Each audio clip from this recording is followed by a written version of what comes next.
La calafatura serviva a rendere stagna la giunzione fra le tavole in legno dello scafo. Era un'attività importantissima e richiedeva estrema perizia.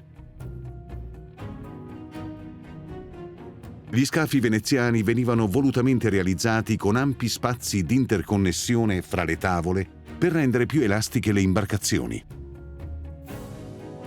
A pochi metri dall'arsenale svolge ancora la propria attività la società di mutuo soccorso fra carpentieri e calafati, fondata nel 1867.